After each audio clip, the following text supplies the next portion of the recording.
ప్రేక్షకులకు నమస్కారం. మహాలయ పక్షములు అంటే ఏమిటి అని చాలామంది అడుగుతున్నారు. మహాలయము అంటే గొప్ప వినాశనము అని అర్థం. పక్షము అంటే 15 రోజులు 15 దినములు అని. అదేంటండి గొప్ప వినాశనం అంటున్నారు? మరి ఏమిటి అంటే మనిషికి గొప్ప వినాశనం ఏమిటి అంటే మృతము, చనిపోవడము. అలా గతించిన వ్యక్తికి సంబంధించి ఏ తిథి రోజున వారి యొక్క తిథిపూర్వకమైనటువంటి రోజును జరుపుకోవాలి అనేటువంటిదే ఈ ఒక్క మహాలయ పక్షములు. అయితే ప్రతి ఒక్క మనిషి చనిపోయినటువంటి మాసములో చనిపోయినటువంటి తిథి రోజున చేసేటువంటిదే శ్రాద్ధము. శ్రద్ధగా చేసేదాన్నే శ్రాద్ధము అని అంటారు. అలా తద్దినము అంటే ఆ యొక్క దినమును తద్దినము అని కూడా మన యొక్క పెద్దలు చెబుతూ ఉంటారు. అయితే చనిపోయినటువంటి వ్యక్తి యొక్క చనిపోయినటువంటి రోజు ఏమిటో తెలియదు అనుకోండి, మరి అప్పుడు ఎప్పుడు చేయాలి? చాలామంది ఇప్పుడు భాద్రపద మాసంలో వచ్చేటువంటి వినాయక చవితి పూర్తయిన తర్వాతకి వచ్చేటువంటి 15 రోజులని కూడా మహాలయ పక్షములు అని మన పెద్దవాళ్ళు చెబుతూ ఉంటారు. అలా మహాలయ పక్షములో మీ పెద్దలు చనిపోయినటువంటి రోజుని ఉదాహరణకు పంచమి రోజున గతించారనుకోండి. పంచమి రోజు ఎప్పుడు వస్తుందో ఆ రోజున మధ్యాహ్నం 12 గంటల లోపు వారి యొక్క పేరు మీద నువ్వులు నీళ్లు విడిచిపెట్టి ప్రత్యేకమైనటువంటి క్రతువులు చేయాలి. ప్రత్యేకమైన క్రతువులు ఏం చేయాలి అనేటువంటిది నేను మళ్ళీ తిరిగి చెప్తాను. అయితే ముఖ్యంగా ఈ 15 రోజులలో ప్రతి ఒక్క రాశి వారు కూడా మహాలయ పక్షములలో వీలైనంత వరకు బ్రాహ్మణులకి శాకము పాకము దానం ఇవ్వాలి. అంటే స్వయం పాకము అంటారు. దానిలో బ్రాహ్మడు తినే వీలుగా ఉండేటువంటి బియ్యము, నూనె, ఉప్పు, పప్పు, కూరగాయలు, శాకం అంటే ఇవన్నీ కూడా వస్తాయి. పాకం అంటే వండుకునే దానికి ఉపయోగకరంగా ఉండేటువంటి వాటిని అంటారు.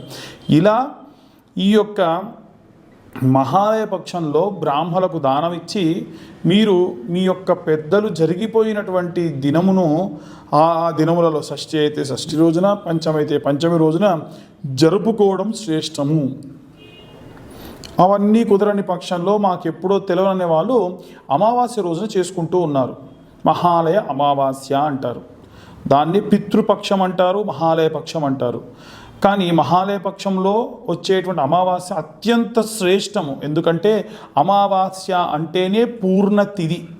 కాబట్టి ఆ పూర్ణ తిథి రోజున అందరూ కూడా మీ పెద్దలకు బియ్యాలు ఇచ్చుకోవడం సర్వసాధారణంగా జరిగేటువంటిది. కానీ అక్కడ జరిగిపోయినటువంటి ఆ యొక్క ఆత్మ ఏదైతే ఉంటుందో, నాకు ఏ తిథి రోజున చేస్తారు, ఆ తిథి రోజున గనక వీరు ఈ యొక్క పదార్థాలు ఏవైనా సరే నువ్వులు నీళ్ళు విడిచిపెడితే అత్యంత శ్రేష్టంగా అనుకుంటారట. కాబట్టి ఏం చేయాలి మనము? వీలైనంత వరకు వారి యొక్క తిథి ఏమిటో తెలుసుకొని ఆ తిథి రోజున మీరు బ్రాహ్మణులకి పుత్రము లేదా స్వయం పాకము దానం ఇవ్వచ్చు. ఇక మహాలయ పక్షంలో ఉండేటువంటి వాటికి సంబంధించి విషయాలన్నీ కూడా మనం తెలుసుకున్నాము. ఇక పితృదోషాలు ఏవైనా ఉంటాయా ఇవి చేయకుంటే అని అంటే, మీరు తద్దినం చేస్తే మహాలయ పక్షంలో చేయాల్సిన అవసరం లేదు మహాలయ పక్షంలో కూడా మేము చేయట్లేదు, తిథి కూడా చేయట్లేదంటే ప్రత్యేకంగా ప్రతి ఒక్కరికి కూడా పితృదోషములు వస్తాయి. అసలు ఈ పితృదోషాలంటే ఏమిటి? మాతృదోషాలు ఉంటాయా? స్త్రీ దోషములు, స్త్రీ శాపములు ఉంటాయా? ఖచ్చితంగా ఉంటాయి.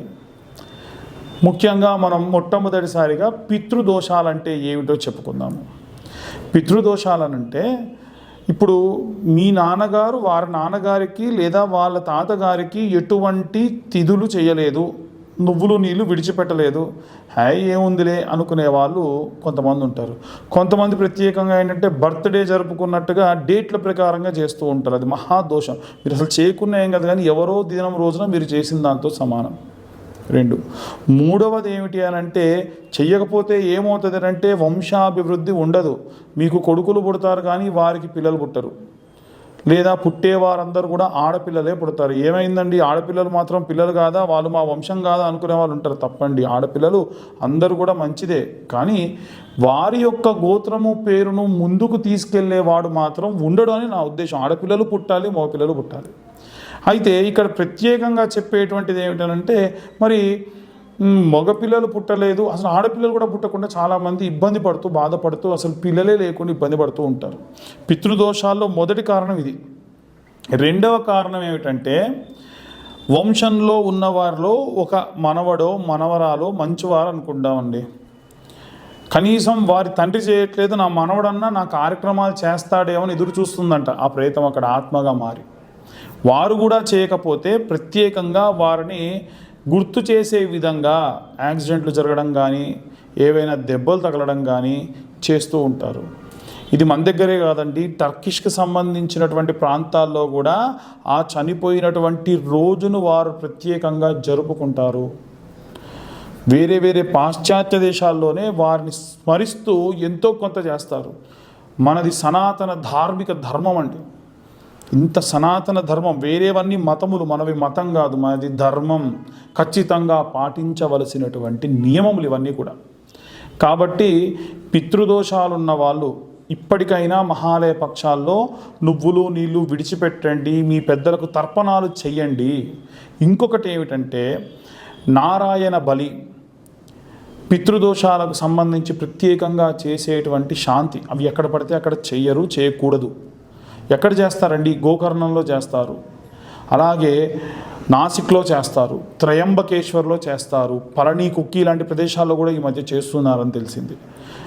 ఎలా చేస్తారంటే, ఒక మనిషి చనిపోతే ఒక ప్రేతాన్ని పాడె కట్టి శ్మశానానికి తీసుకువెళ్ళి ఆ యొక్క శ్మశానంలో కట్టెలపై పేర్చి కాల్చి చుట్టూ తిరిగి ఎలా అయితే మనం ఖననం చేస్తామో అలా ఒక చిన్న పిండి ముద్దను చేసి దాన్ని చేస్తారు. ఖచ్చితంగా ఇలా చేయించండి. అప్పుడే మీకు పిల్లలు లేని వాళ్ళకు పిల్లలు కలుగుతారు, వ్యాపార నష్టం వాళ్ళకి వ్యాపారాభివృద్ధి, ఎన్నో రకాలైనటువంటి జాతకాలు బాగున్నాయి, ధనము బాగుంది, అన్నీ బాగుంది, మాకు ఎందుకు ఇలా జరుగుతుందో తెలియనటువంటి వారందరికీ కూడా ఇది ప్రత్యేకమైనటువంటి రెమెడీ. మీకు ఇంకేమైనా సందేహాలు ఉంటే మా యొక్క టీం ద్వారా మమ్మల్ని కాంటాక్ట్ చేయండి. ఎక్కడ చేస్తారు, ఎలా చేస్తారు, ఎంత వీలైతే అంత తక్కువలో ఎలా చేస్తారు అన్నీ కూడా నేను మీకు సూచిస్తాను. ఇవి ప్రత్యేకంగా పితృదోషాలు. మాతృదోషాలు ఉండవండి. ఏ తల్లి పిల్లల్ని శపించదు. ఒక తల్లిని తీసుకెళ్ళి ఓల్డేజ్ హోమ్లో పెట్టినా నా పిల్లవాడు వస్తాడే అని ఎదురు చూస్తుందే కానీ నా కొడుకు రాలేదు అని శపించదు.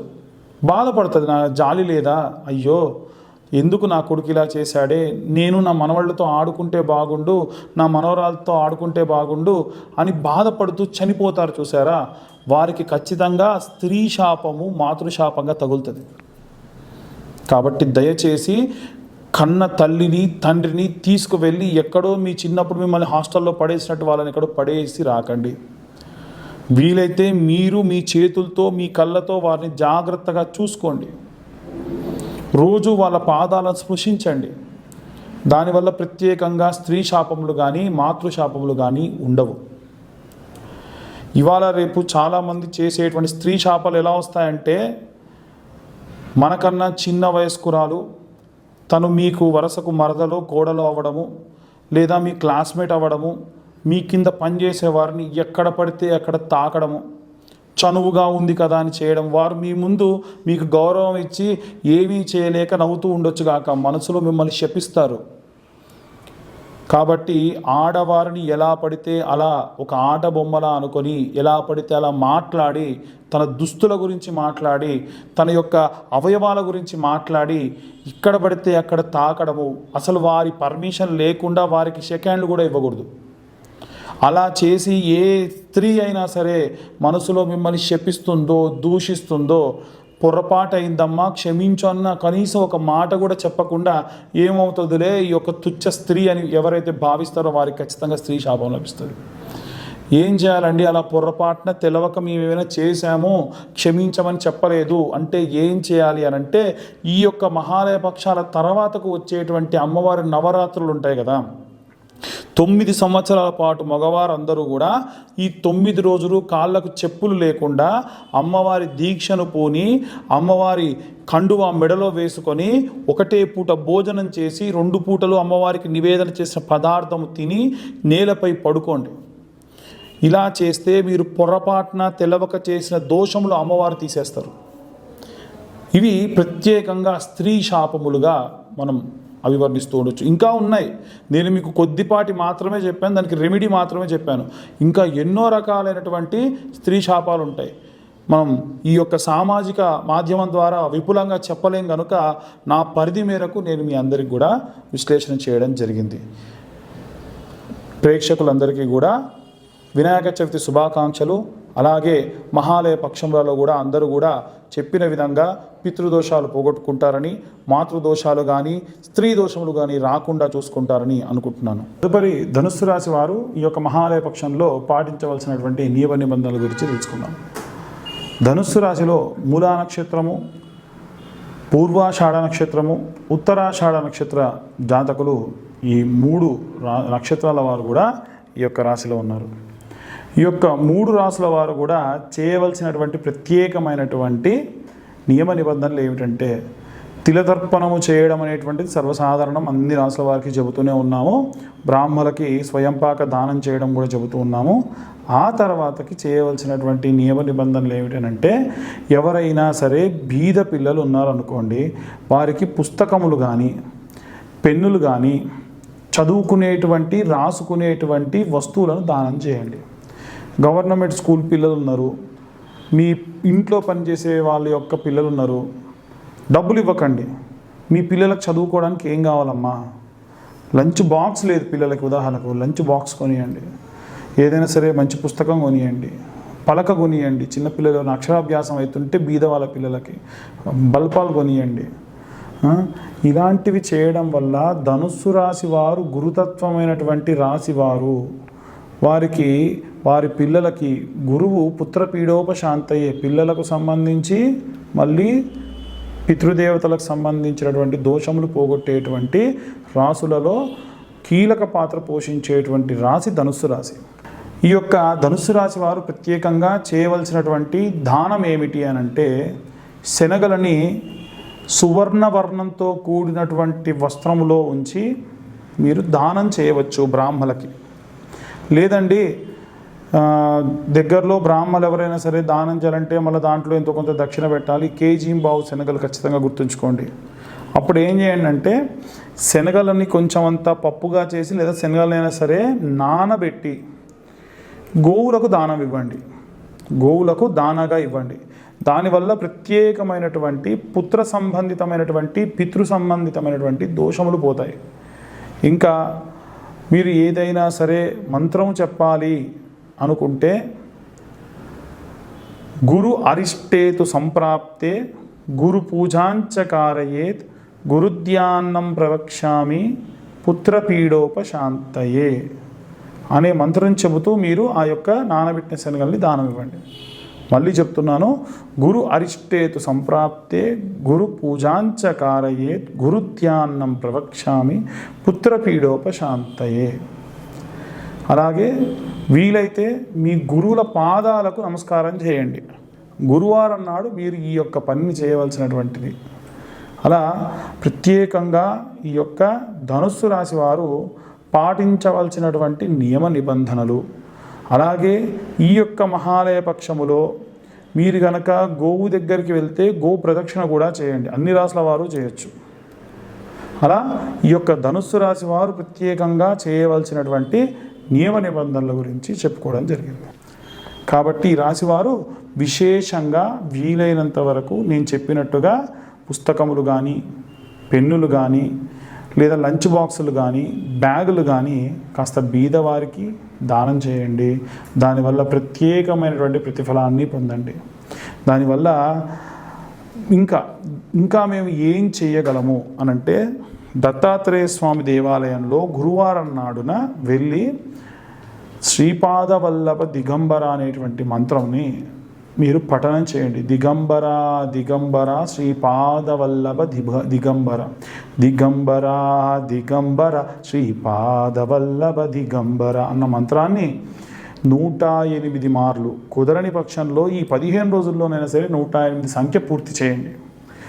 అంటే 15 రోజులు ఉన్నాయి కాబట్టి రోజు మీరు ఒక 10 సార్లు చేసినా చాలు, 11 మార్లు చేసినా చాలు.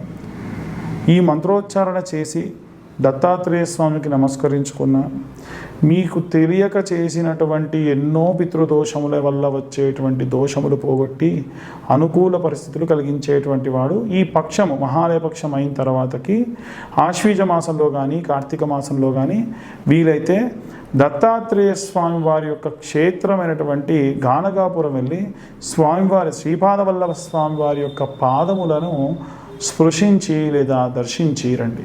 దానివల్ల ఈ యొక్క రాశి వారందరికీ కూడా విశేషమైనటువంటి ప్రతిఫలాలు కలుగుగాక.